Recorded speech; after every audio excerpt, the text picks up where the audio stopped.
Ford Everest is the best-selling large SUV in its class in Australia. So what have they done to update it for MY 26.5? Well, not too much actually. I guess the saying goes, if it ain't broken, don't fix it. But the main change that I'm interested in, and that you might be interested in as well, is a switch from the 2-litre bi-turbo diesel engine to a new 2-litre single-turbo diesel engine. The reason they did this is, they say, to make the 4-cylinder engine a universal package across various markets and for various model lines. So Transit and so on, they all have pretty much the same engine. So it's a 2-litre single turbo diesel producing 125 kilowatts and 405 Newton meters. Peak torque is available from just 1750 RPM, so that's nice and low. This has a timing chain instead of a wet timing belt, and it has revised fuel injection. Those outputs are down considerably actually from the old bi-turbo, 154 kilowatts and 500 Newton meters.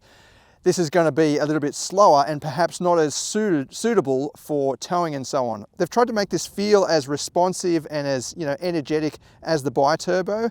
So in a majority of the situations you're going to be driving in, you might not feel the difference. It's just when you're towing and carrying lots of people in the vehicle, you might start to feel that difference in torque especially.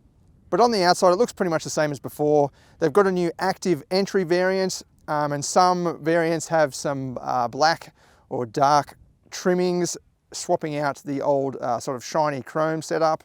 And that's pretty much it. So for this video, I'm at Yuyang's Proving Ground. This is the original, and still is, Ford's Proving Ground. So this is where not all, but a lot of the Ford Falcons were developed right here. It's pretty sort of surreal place. There's a massive speed bowl over the other side. Here there's just this huge, I don't know, I call it a donut pad, but obviously they use it for something else. You could have some fun out here for sure. So I'm going to do some testing just around here on the grounds, as well as get onto the high-speed bowl, but it's all controlled, and we weren't allowed to go over sort of 140 kilometers an hour. It's just to test it out and give us that experience of driving on the high-speed bowl. Did some off-roading as well on a short off-road track that they have here. It seemed to perform very well in terms of clearances and so on. You've got that diff lock, and with the V6 it carries over the 4A mode, so you can drive that on dry tarmac, but the new 2-litre turbo diesel doesn't have that, so you don't have the ability to drive on dry tarmac with 4-wheel drive, as before with the bi-turbo. Alright, let's just give it some, do a bit of a 0 to 100, let's go.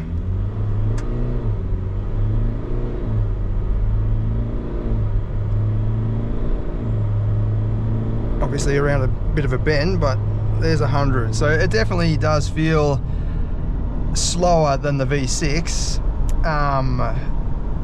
I think the sound of it is alright. It's not too clattery, it's not too noisy. And it does seem to have good response, as in what it does offer you, it's available relatively quickly. But yeah, I think this is going to run out of puff, especially if you load it up or put a big heavy caravan on the back or something like that. I don't think this would be the pick. But you're getting better fuel economy, and a potential for, better fuel economy in the real world as well. It does feel a little bit lighter over the front end with the 4-cylinder, so if you want sort of sporty dynamics, I guess this might be an option for you. But again, it's just lagging a little bit in terms of power. This is not the best piece of road to test out the acceleration, but at 60 kilometers an hour, and it's picking up okay. It feels like it does maybe 10 or 11 seconds 0 to 100, which is not the slowest out there, but in 2026, most vehicles in this class are about the 9 or 10 second mark, like the MUX, and even the Pajero Sport. That was around 10.5 the last time I tested that. So this is feeling maybe fractionally slower than something like the Pajero Sport. Again, this is not meant to be a sports car, I get that, and you probably appreciate that as well. But I think if you load it up or planning to do any towing, it might start to feel a little bit lethargic out on the highway. So let's see what it can do 0 to 100. I've got the V-Box on the outside there. There's no sport mode or anything like that I can see. Normal, yeah, that's about as max as it will go. You've got eco as well and some towing modes. We'll just leave it in eco, in normal mode. Bring up some revs on the brake.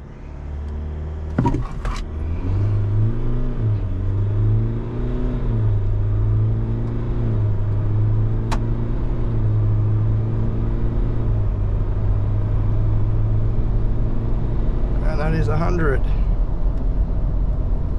Let's see what we've done here. 12.6. Let's have a better look at that. Yeah, that is pretty slow. I'll just try that again. Just watch out for the kangaroos over there. Because yeah, that's among the slowest of this class according to my tests. Bring some engine revs up. There we go.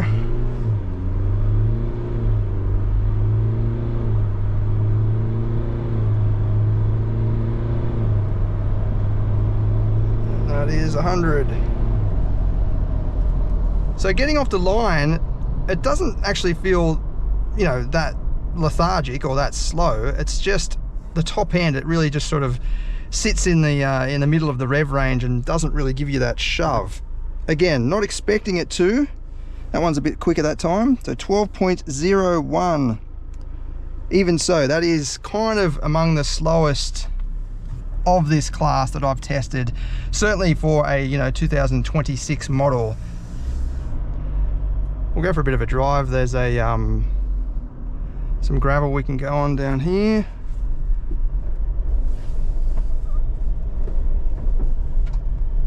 Ford has worked extensively on the suspension in the original development of this, so it is suitable for Australian conditions. You know, you'll get some rivals that are they bounce around a lot and they just start to become a bit unstuck and a bit floppy, whereas the Everest and the Ranger, they always feel very solid even on uneven surfaces.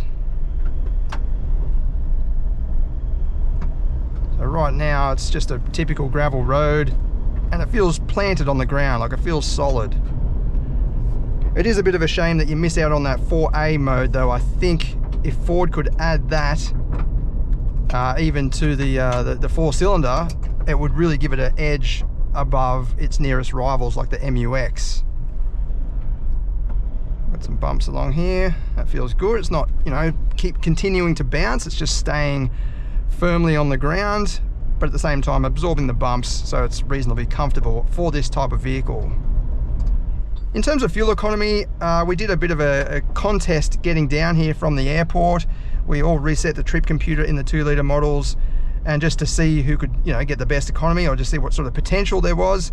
The winner achieved 7 litres per 100 kilometres, but that's mostly on highway driving. So decent, definitely good for a large 7-seat SUV. But I do think if you loaded this up, you would start to, you know, rely on the engine a bit more and give it a bit more of a push to keep things going. So I've got some speed bumps here. Let's just see if it crashes out. Very good. Yeah, that's really good. So it doesn't continue to bounce, doesn't crash and bang as you you know, hit the bump. It's very resolved. But yeah, so in terms of the economy, look, you've got a good potential to get to achieve much lower than the V6. However, I think if you were towing, the V6 might actually even itself up with the 4-cylinder, because you're going to be pushing the 4-cylinder a little bit more and then perhaps cruising a little bit you know, more in the V6. Look, it is good to have the option of a V6 and a 4-cylinder. I think it's just a little bit disappointing, in my opinion, that it's dropped power and torque like that. But it does mean the prices are more accessible. So this is now, you know, the most affordable Everest there has ever been.